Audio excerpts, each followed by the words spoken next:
Sometimes in your own mind, it will feel like there's an angel on one shoulder and a devil on the other shoulder. You've got to be careful of that devil and its thoughts. Driven Mofos, welcome back to another episode of The Underestimated Entrepreneur. Today, let's talk about the devil on your shoulder. All those bad thoughts, negative thoughts, evil thoughts, things that you know you shouldn't do that you keep doing. Let's talk about it. Let's dive deep into it. So something that I've been studying a lot of in the last couple of weeks especially is fear and the fear response that humans have. Now, I'm just going to dive into some of the higher superficial levels of fear. I'm not going to go into the physical responses that humans have with fear. What I wanted to really talk about today is that fear is such a close relationship that humans seem to have, or I guess humans seem to have a close relationship with fear is what I'm trying to say. When we talk about fear, most people are just so unaware that they're driven by fear. Now, every week I talk to people and they say, I want a better life. I want to improve things. I want to make more money. I want to be able to achieve greater things. And I say, cool, let's do something. And they go, oh yeah, but I don't have the money. That's a fear response. Yeah, but I don't have the time. That's a fear response. I need to go check with my partner to make sure it's okay. That's a fear response. Oh, let me think about it and I'll get back to you later. That's essentially a fear response. That's avoidance. So most people have these fear responses. Now, I want you right now to think about the fears that are holding you back. Is it the fear of criticism? Is it the fear of judgment? Only last night, I was talking to our business clients. So as part of Business Growth Odyssey or part of my one-on-one business coaching that I do with people, we have a Sunday night group that every Sunday night I do a Q&A on business and business coaching call essentially. What I found was that the majority of the community don't want to post on social media more of their personal life because they're afraid of what other people think. Yet at the same time, personal brands are one of the biggest growing areas in business right now. So people who tend to post more personally tend to create a bigger personal brand, and those personal brands have a direct relationship to sales. But a lot of people, again, in business are afraid to do that because they're afraid of the judgment and criticisms of others. They don't want people to see their personal life, whatever other reason as well. But that's all a fear response. If their goal is to grow the business, yet they don't want to grow the business because they're afraid of what other people are thinking, that's still fear. That's a fear response. So I want you really to think about how often throughout your day do you have a fear response? I caught myself the other day because I was in a rush and I went, I don't have enough time. That's a fear response. Anytime you feel like you don't have enough of something, that's fear. So if you don't have enough time, fear response. Don't have enough money, that's a fear response. You're worried about what other people think. Any worry, that's a fear response. Okay, stress, that's a fear response. If you think about how often the average person worries, stresses, gets concerned about something, tries to stall on decisions, again, that's fear. Most people live their whole entire lives in fear, and then they wonder why they can't get ahead. Something that the great philosophers always talk about is that which you fear expands and grows. So if you have a fear of not having enough money, no matter how much money you have, that fear will expand. And I've watched people who have made millions before become more and more fearful, more and more scared, and they don't want to do anything. Imagine this. Imagine you don't have any money and you try to work hard to get ahead. Then you start making more money and then you blow your cash on trying to look like you've got a lot of money to other people, which then makes you fear money because you're stressed out and you know you don't have enough money. So then that creates more stress and more fear. Then you keep pushing hard. You have high staff turnover, more staff leave because they're getting grinded to the bone so that you can keep up with a lifestyle to try to impress other people because you're worried about their criticism and judgment of not achieving. That's a fear response. Okay, that's most people. That's why the average Australian spends more than what they earn. That's why most Australians live in debt. Okay, it's super common. It's also the reason why kids come out of school and jump straight into university not knowing what they want because they're scared that if they don't go to university, then they're not going to get a good education. And if they don't get a good education, they're not going to get a good job. And they're thinking about the money and they're scared. They're scared of what their parents think. They're scared of letting other people down around them. They're scared of not being good enough. These are all fears. I would say that after coaching tens of thousands of people, that probably 99.999% of the population that I've ever worked with make the majority of their decisions out of fear, which is crazy because there are only two real emotions. There is love and there is fear. Love is a symbiosis. It's a balancing point. of both pleasure and pain, good and bad, right and wrong. Like if you love growing a business, you know that there's both pleasure and pain. If you love having a family, you know there's both pleasure and pain. So fear is also counterbalanced by the drive or the ambition or the value of the thing that you're trying to achieve or the purpose. That's why having a purpose and being really clear around your values, like I teach at my Thrive Time event, is so important. Because if you want to be driven and you want to achieve for a long period of time and you want to be as successful as you can be, then you need to be making decisions out of your purpose than just making them out of fear and letting fear, overrun you or override your decision making.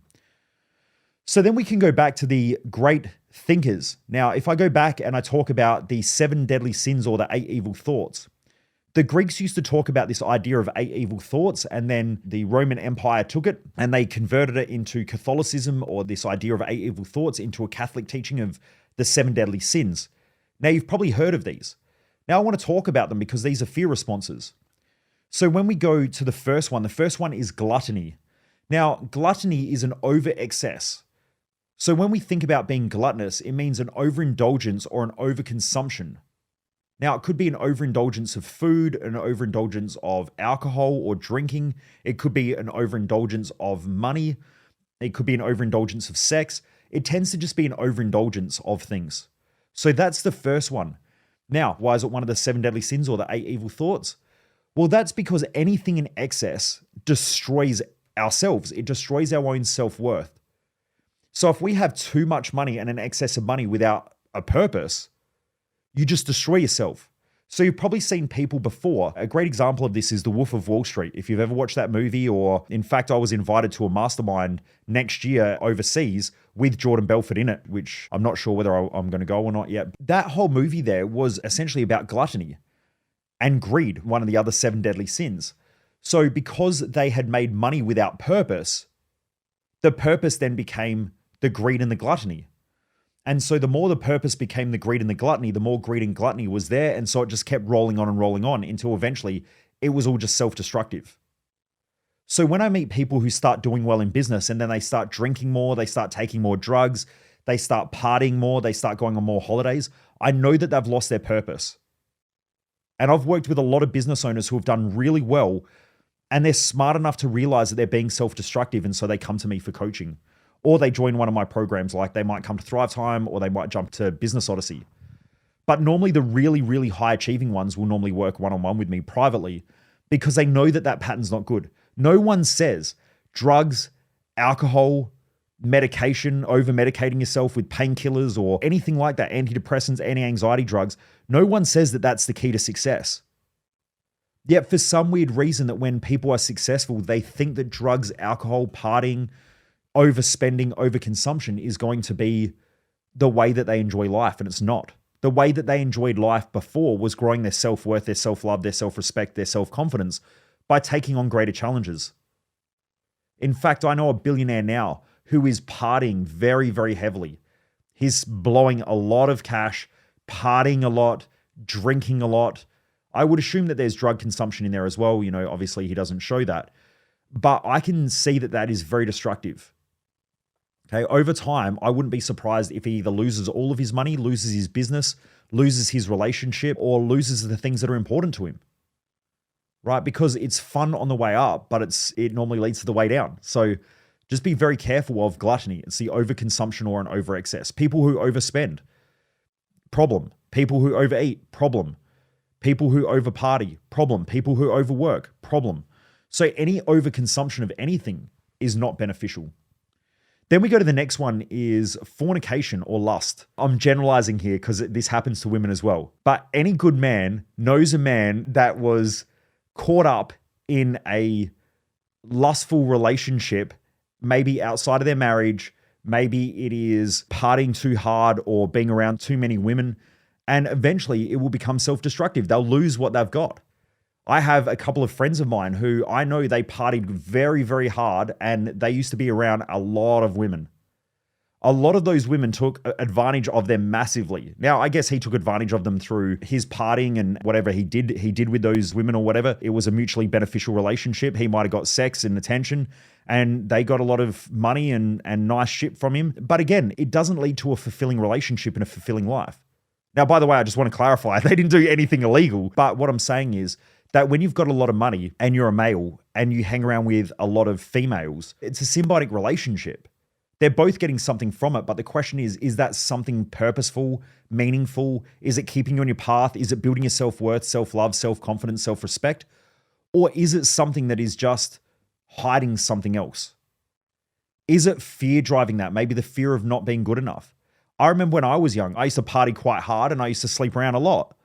And what I found was that for me, it was because as a kid growing up, I had bright red hair, I had freckles, I was chubby, I used to get picked on all the time. At around the age of 13, I started going to the gym and I started exercising. And when I started getting some muscles, I started getting a little bit more attention. Then I really didn't have a proper relationship until I was maybe around 18 or 19. And then from there, that's when I started to get into longer term relationships.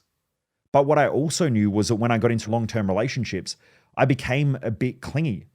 As in, I would worry about whether my partner was cheating on me or, what they were doing when they were going out. And so I became scared. And I was scared because I was afraid of losing the love that I was getting from that relationship or the self-worth or the self-confidence from it. When they broke up, it left me devastated.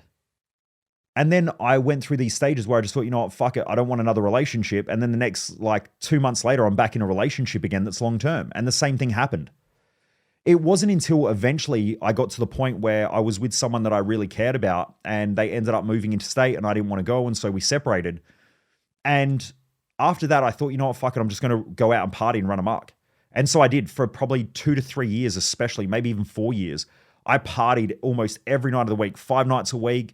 Most nights of the week, I would sleep with someone different.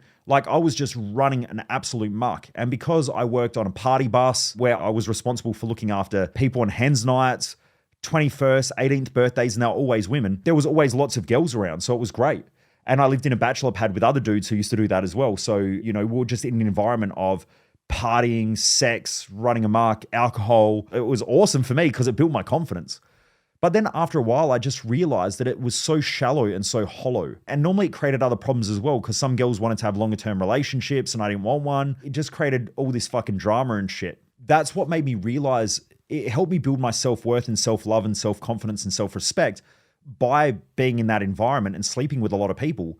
But I also realized that it just didn't really help me to achieve a mission and it didn't help me to be purposeful. I was just living week to week. I was just going through life in the motions, the same as most other people. Most of you who are listening to this are probably just going through the motions, don't really know what you want, aren't sure how to get it, aren't sure how to get there, have a lot of doubt, have a lot of fear in your own mind, worry about what everyone else thinks. That's where I was. But it wasn't until I settled down into a longer term relationship with Jess and realized that she was my counterbalancer and that we started working together as a team that all of a sudden I became settled and really focused and really productive. Jordan Peterson talks quite a lot about this. And he said that for most men, it is super important to have a long-term relationship with somebody and become settled down because it gives you clarity of thought and also purpose and direction. I would agree with that as well. Now, not everybody does, but what I do know is that friends of mine who have gone out and partied and run amok, or maybe they've had a divorce and they go out and they go crazy and they run amok.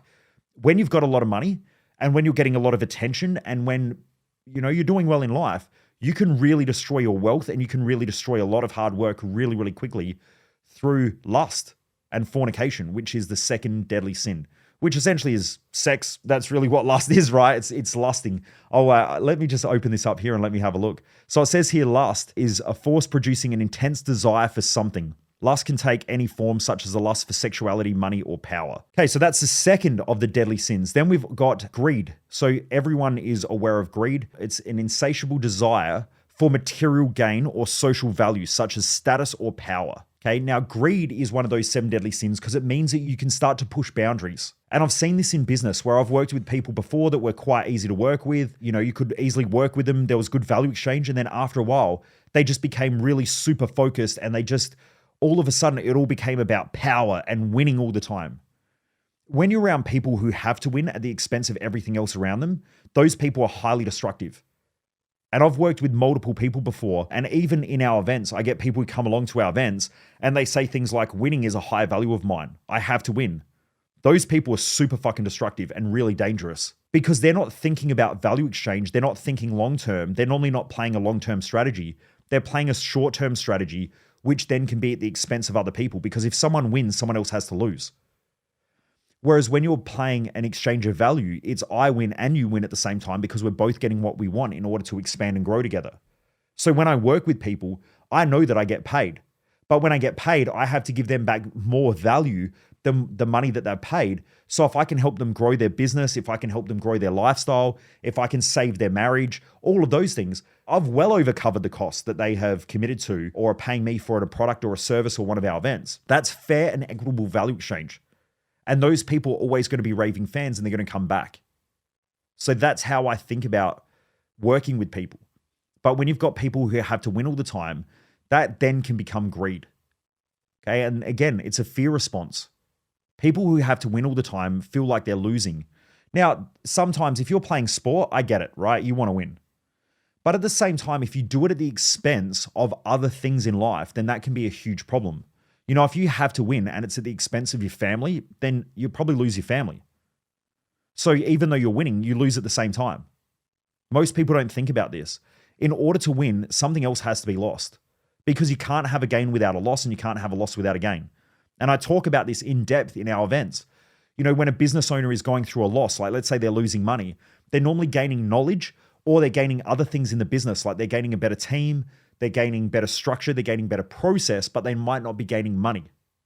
But the wealth is being created elsewhere.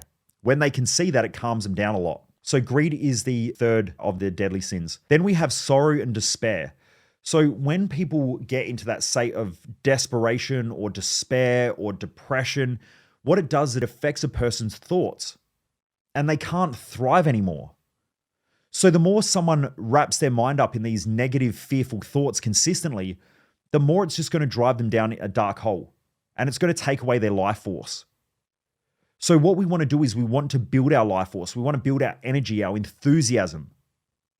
I was only talking to a successful business person the other day who, I don't know, their business is probably worth 20 to 30 million. And they were saying how important it is to really feel empowered every day and to have enthusiasm.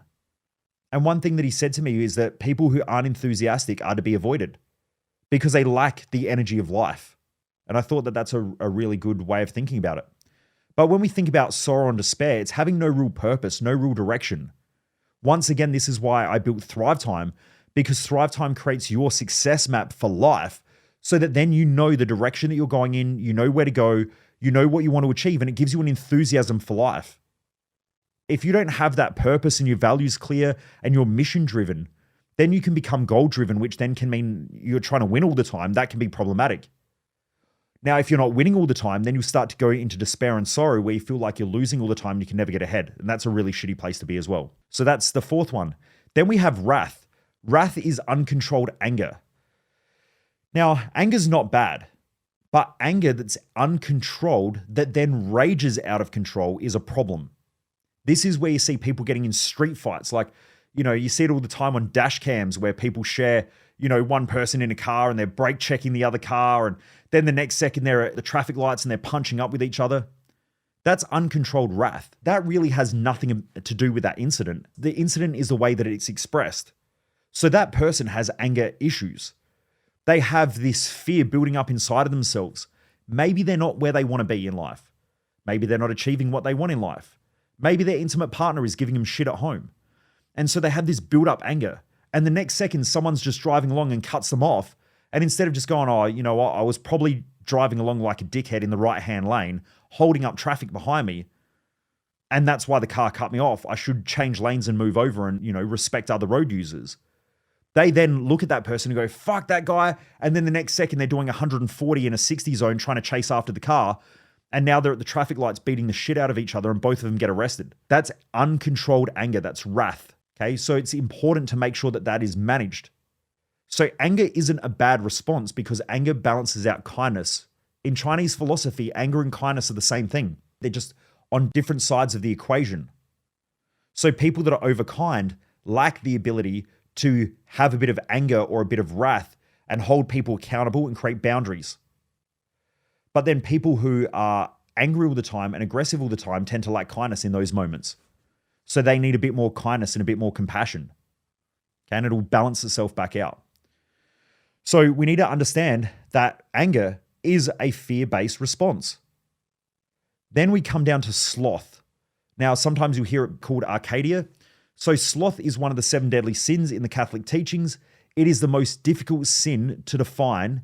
Essentially, sloth is just laziness. Now, this doesn't mean physical laziness. It can mean physical laziness, but sometimes it means mental laziness. I was working with a business owner only recently, and he said, man, I'm flat out all the time and you know, I'm doing everything and I'm rushing around, I'm tired and I'm burnt out and I'm fucked. And they kept priding themselves on how busy they were and how driven they were, and they kept telling me about it. And I said to them, well, it's probably going to keep happening while you're lazy.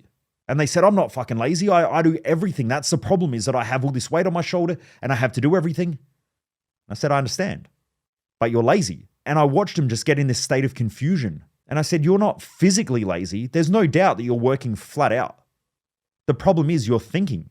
You're mentally lazy because you're not solving problems in your business through your thought, and you're not doing it effectively that then solves these problems long term. What you're doing is you're always in a rush to solve these problems in a short-term way, which gives you immediate gratification. You're mentally lazy. Until you realize that you need to become more physically lazy, which means back it off a little bit. I don't mean be physically lazy overall. I mean back it off a bit. Instead of working at 180% all the time, back it off to 80% or even 70% and spend more time thinking. And then when you think, you can effectively solve problems, which then allows the business to grow. And then put the pressure on the team. Hold them accountable to make sure shit gets done so that they're physically active. They don't need to think as much because you're doing the thinking for them. And he clicked. I saw him get it. He was like, I get it. Now, he didn't like being called lazy because he considered himself a driven person. But the truth was, he was lazy because he was driven. He was driven so much that he was mentally lazy. So sloth is being lazy. Now, it could mean physical laziness. It can mean mentally lazy. It can mean emotionally lazy. It can mean being lazy in an area of life. You might be lazy in the area of finances, but you're highly driven in the area of health. You've got to go and find where that laziness is, because it's one of the 7 deadly sins. And again, it's fear-driven. Then after that, we have vainglory or vanity. So when we're talking about vanity, it's the excessive belief in one's own abilities or attractiveness to others. So vanity is an excess, thinking that you're better, more superior, and it tends to be more around the way that other people perceive you. Okay, that's where vanity comes in. So vanity might be the excess of having to show off to others. Now, there are a lot of people out there who do it. A lot of people show off to others by their cars, by their lifestyle, by their money, by their problems, okay, by their pains, by their suffering. You know, I watch people argue with each other about who's more depressed. That's vanity, right? Because they're trying to get attention through the excessiveness of the way that others perceive them. Now, we've got to be careful in this day and age, because I know I can come across as being vain sometimes, but on social media especially, I have to amp it up a lot. I don't really care about showing off my cars and my lifestyle and stuff like that, but if I don't do it, what happens is I don't get the people into our database enough to be able to help. And then what happens is some shithead 18-year-old who's never done anything in their life apart from rip people off then gets all the attention, and then they end up making all the money, and I don't think that that's cool. So, I mean, I love having supercars. There's no way to get rid of them. But what I'm saying is that, especially on social media these days, vanity is just part of the game. And if you're not expressing that game as well and showing your lifestyle and showing what you've got, then sometimes you won't get the attention that you need to create the traffic that you need to get the results that you want. So a lot of people that I know, and even I do it, where I get to a point where I'm just like, you know what, I'm sick of showing off all this shit. I'll back off. But what I notice is straight away, our event numbers drop. The attention that we get online drops quite dramatically. And then people start going to other people's events, and I know we have a better product and service. I'm always cautious of that, but I'm always walking a tightrope of being too vain versus not vain enough. I personally don't know where that boundary is. I haven't figured it out, because I watch my team sometimes post too much shit, which makes me look too vain. And then I tell them to back it off, and then they back it off too much. And then we just don't get enough attention to be able to drive our products, our services, and be able to help the people that I want to help. So yeah, I don't know where that is. I don't know. I don't know if anyone's ever figured this stuff out either. These are the things to be aware of. I know I still have wrath. I still get angry sometimes. You know, sometimes I'm lazy and I'm sloth, but I think about this stuff and I try to pull myself out of it really, really quickly using the tools that I teach at events like Thrive Time. Part of the human experience is learning consistently. And you'll find yourself doing too much and then not enough, too much, not enough, too much, not enough. The more balanced you are, the more you try to find a midpoint and you don't go too much or not enough at all. You'll sort of find a midpoint where you find your own groove and you just stay in that groove, right? It's taken me a long, long time to find my groove, but I'm still, weaving in and out of these things as well. I still have fear, but I just try not to let it define my actions. I know that when I'm scared, I go back, or when I have fear or any of these things, I go back to my mission, my purpose, my value, which is my success map for life. Then the last one is pride.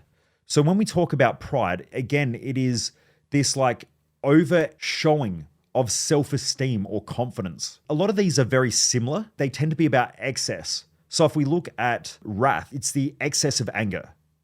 Then when we look at sloth, it's the excess of laziness. It's not saying rest, it's saying the excess of rest, where you sit around, you do fuck all. Or when you're mentally lazy and you're not thinking through things effectively, that's sloth.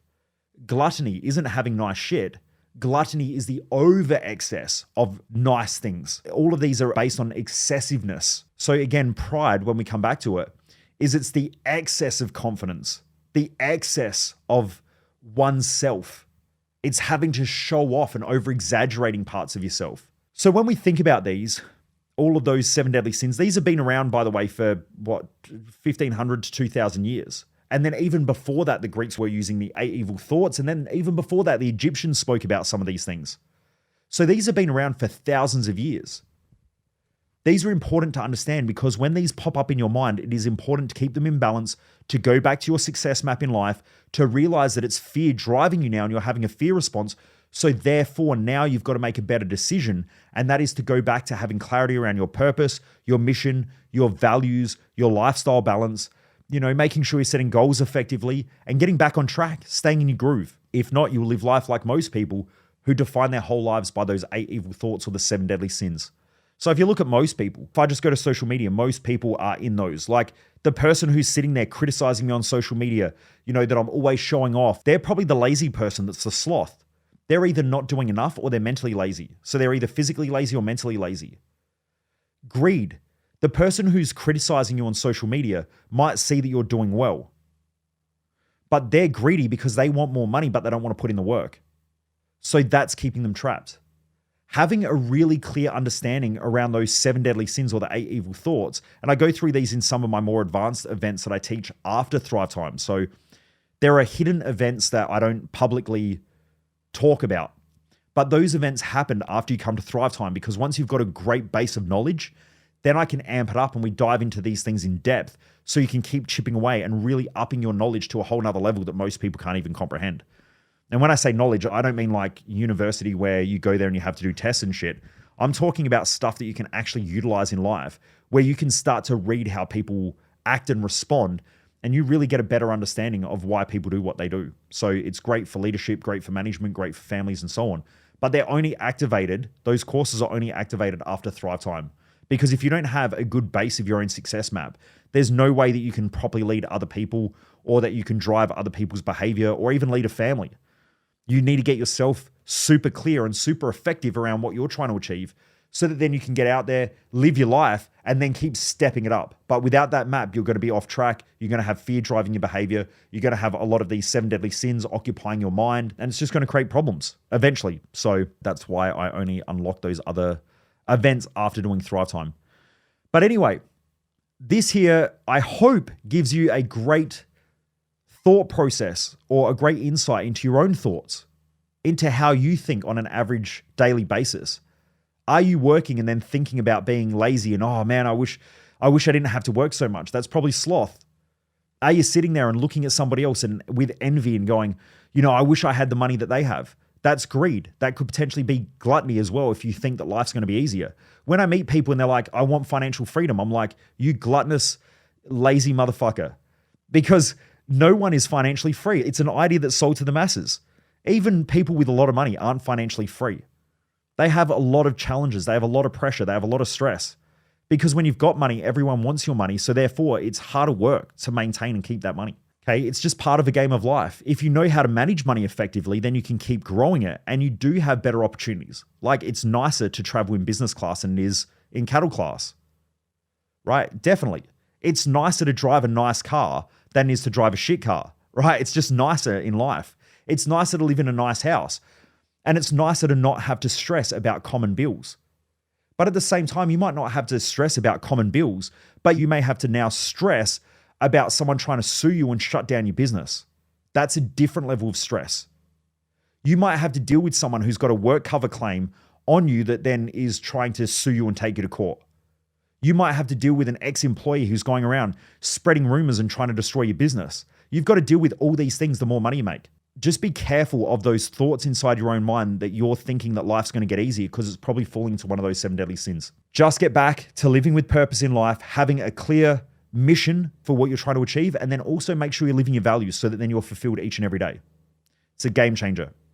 Anyway, Driven Mofos, have a great day. Keep your standards high. Keep crushing it. And I look forward to joining me back here once again on the next episode. And be careful of letting fear drive your behavior and your decisions. Stay driven. Most people waste their life, and I just don't want you to be one of them.